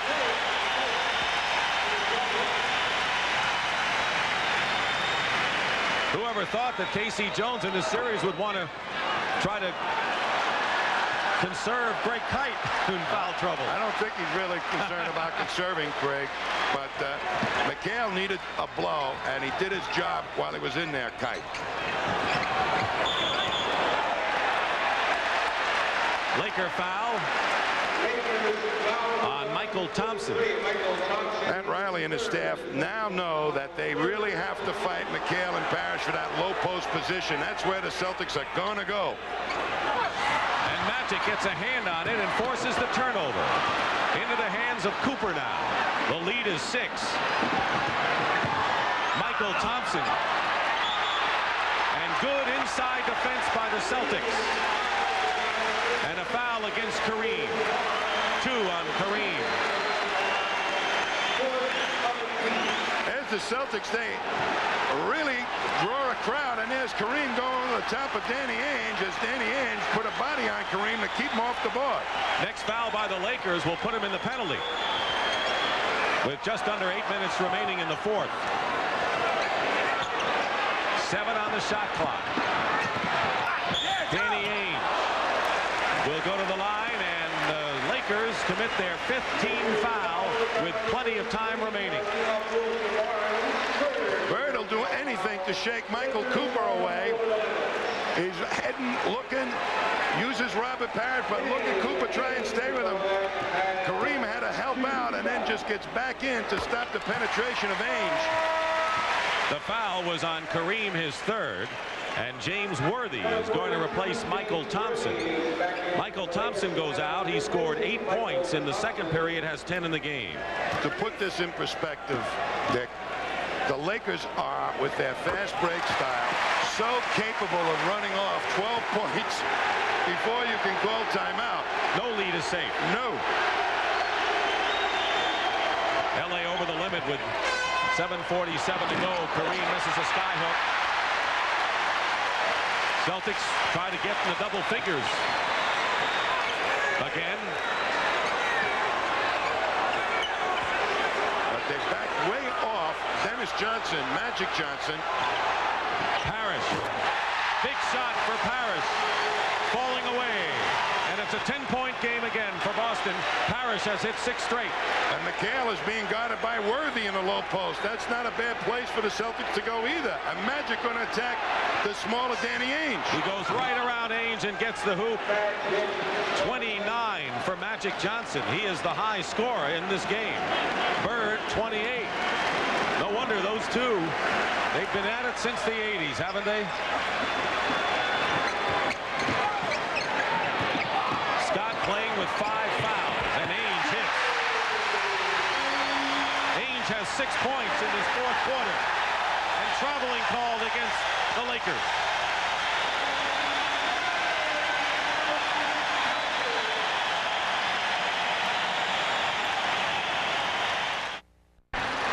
Here's the schedule coming up in the finals. Tuesday night, we'll be with you Game 4, 9 o'clock Eastern here at Boston Garden.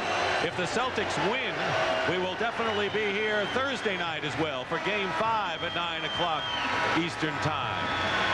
And we had a lot of celebrities watching activities in L.A. Rob Lowe, the actor, here. Tommy, this was such a pivotal game, and you know about that guy. Tommy's a pivotal game, and the Lakers felt going in, and this one is by no means over, that this was the critical game of the series, because you don't come back from 3-0 at this level, I don't think, and no one, of course, ever has. But to let the Celtics back in opens up all sorts of possibilities the rest of the way. Pat Riley said the psychology is important. If we win this one, it's one more win for the title. And if Boston wins it, they saying to themselves, all they need is one more to get even. Ball knocked away. 9 on the shot clock for Boston. And the Lakers do get it away. 3-on-1. Worthy to Cooper. And it's an 8-point game and a lot of time to go. What a good double-triple team on Bird, Scott, and Cooper, and Magic with those quick hands. Pat Riley says the series changes character only when the home team loses or you get to a 7th game. Worthy gets a hand on the pass. It's 3-on-2. Worthy to Scott, and a whistle before the shot. Only the 3rd team foul against Boston. And a good play. Here's Bird trying to hold on to the ball, and all of a sudden, Magic Johnson, as soon as it's in his hands, lets it up out in front, and there's Cooper with the cram shot. Ainge's 4th foul, but a good foul for Boston.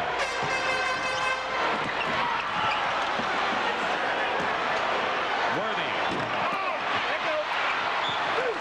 And it's still Lakers ball.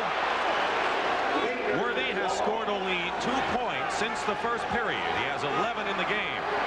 So a quiet afternoon for James, with Kareem and Magic doing the bulk of the scoring for L.A. Dennis Johnson right now is guarding Magic Johnson, and he has not been able to score on Dennis in the low post. Kareem guarded by Parrish, and help from McHale and a foul call. Kevin came over in the last minute to help Parrish, and is called for the personal foul, his 1st. When Kareem is on the right side of the court, most teams allow him to swing to the baseline. It looks like the Celtics are taking a step to the baseline, forcing him to the middle, and when he goes into his shot, they're going to attack him with a double. Kareem was 85% from the line in the first 2 games coming in. He's 7 for 10 today.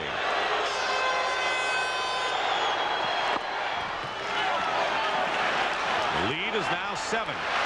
Biggest lead was 13 for the Celtics in the 3rd period. The Lakers are hanging in there beautifully. They're within striking range. Good defense could help them a great deal right now, produce some steals. They've had good defense the last 2 times the Celtics came up the floor. Dennis Johnson gets free to scoop one in. He beat the rotation. He caught them moving one way and went right between them. Cooper to Kareem. And the Lakers get 2 back in a hurry inside. Kareem with 24. Dennis Johnson, by the way, has scored 25 today for the Celtics. He has really come out.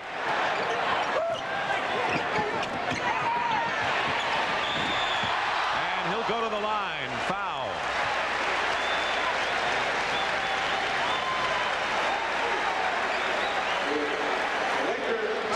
his ankle caught up briefly. Kareem has committed the foul, number 4 on Abdul-Jabbar. He didn't make the last one, but here the basket he did make off the double team. Look at the rotation. They rush right at him and not quite quick enough, and he's right through the gut for the layup.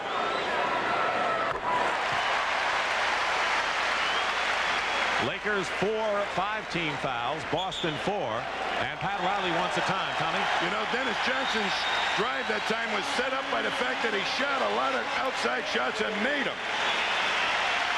It'll do it every time. Outside game, which was so effective for them in other ball games. So you did a good job with that, Tommy. Whoop-de-doo.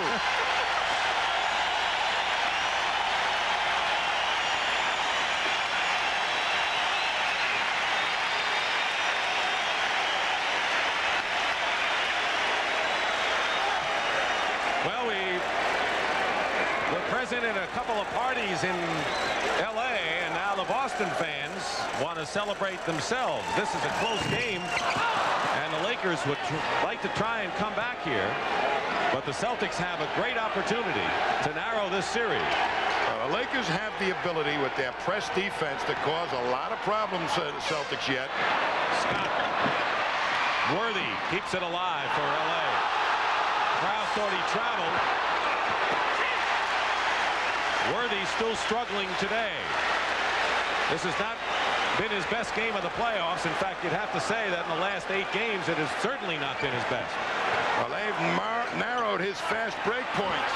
Oh, McHale misses. You thought a foul, yes? I thought that was a definite foul that time. So did Kevin. Magic feeds Worthy, who misses his stuff. 4-on-2 break for Boston. And Kareem back.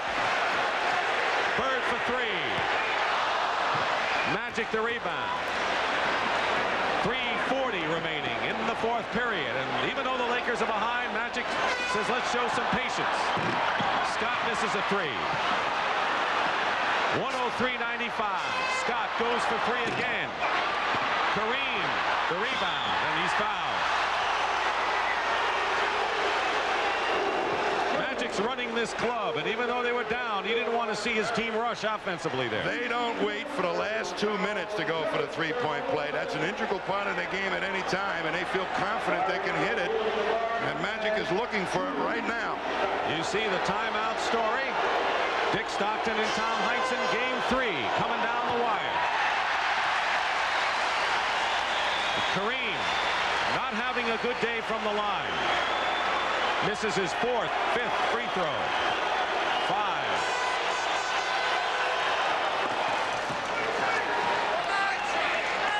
Seven-point Boston lead, and a lot of time remaining. I know the Celtics have been really doing it with guts and determination, but today I think they found a way to take the speed out of the shoes of the Lakers. And the Lakers, who've been in the penalty, commit a foul that will send the Celtics to the line for 2 more possibly. And Robert Parrish.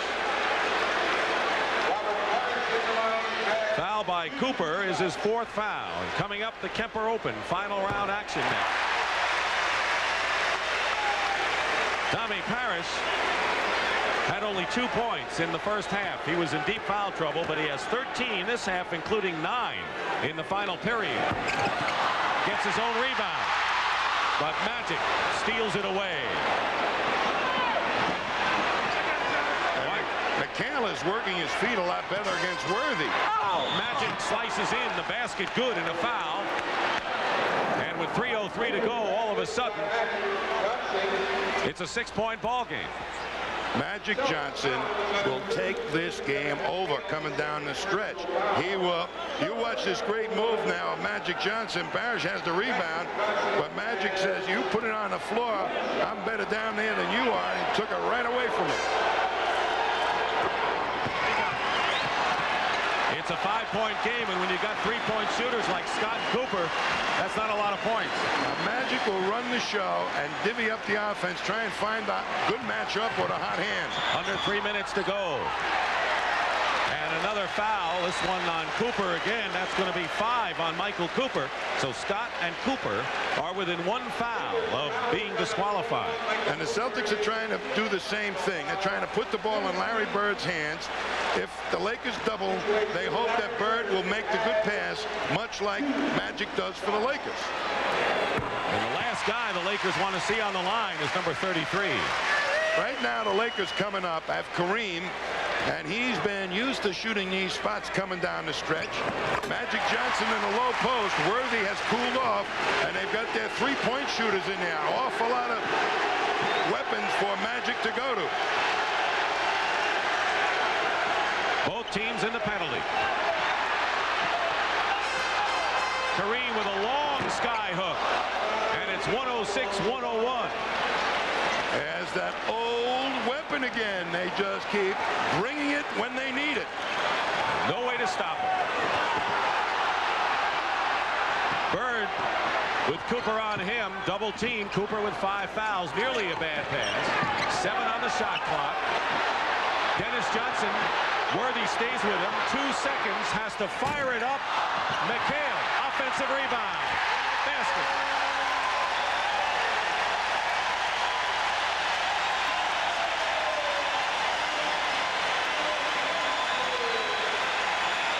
A very big hoop in this game. To push him out as far as he can, but makes no difference. That's a long sky hook. The only way to stop that is put him on the bench. Dennis Johnson under the gun, misses the shot, but McHale right there and puts it back. Kind of got whacked on the shot too before he brought it up with those long arms. This is hard work and effort, offensive rebounding, and the Celtics have had it today, and they have the edge. Here is the story with timeout. Boston has 3, and LA in essence has 3. No fouls to give. We're in the final 2 minutes of game number 3. The Lakers leading 2-0, and the Celtics have a 7-point lead. Worthy tries to get it inside to Kareem. And they fail, and now Boston. Celtics have frustrated Worthy. He turned that shot down. He could have taken a lefty shot. It would have been a relatively easy one. Only 2 points since the first period for James Worthy, who's been their top scorer in the playoffs. Nearly a minute and a half to play. 3 on the clock. McHale. And here's Magic. And it's a 3-on-4 for LA. Boston back and picking up the three-point shooter. Scott misses. Not like game 2 when Cooper couldn't miss. That was 5-point range by Scott. Standing O now.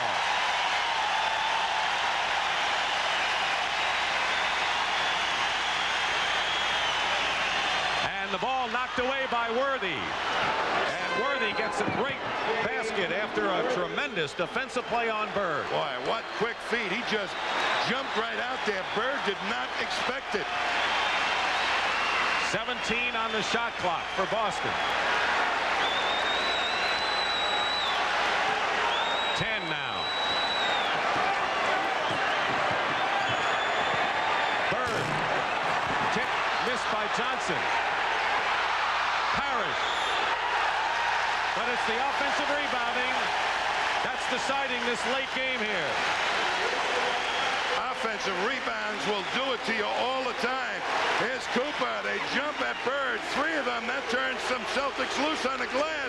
Dennis Johnson right there. What's the guard doing there? Wow, he wants to win. And look at Parrish banging hard. Kareem with his 5th foul. And it's still a 5-point lead with 34 seconds to go. And the Lakers will be looking at 3-point shots. Timeout. Pat Riley.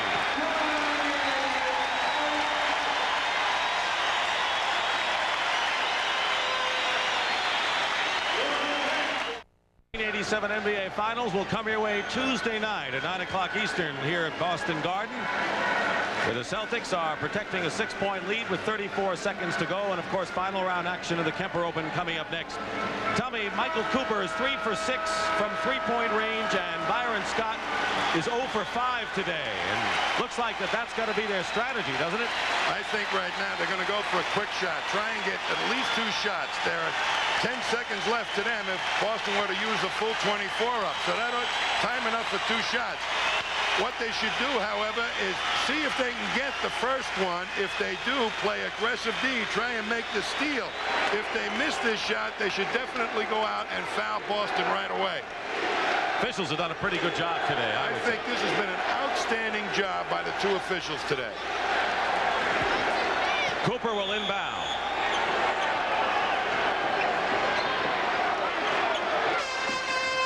Worthy will go in the middle, try to get a basket and a foul. Dennis Johnson holds it. So the Lakers now forced to foul to stop the clock. And Magic Johnson is limping coming up the court.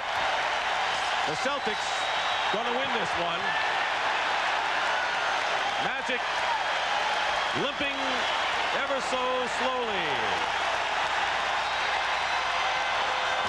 And the Celtics are back in it.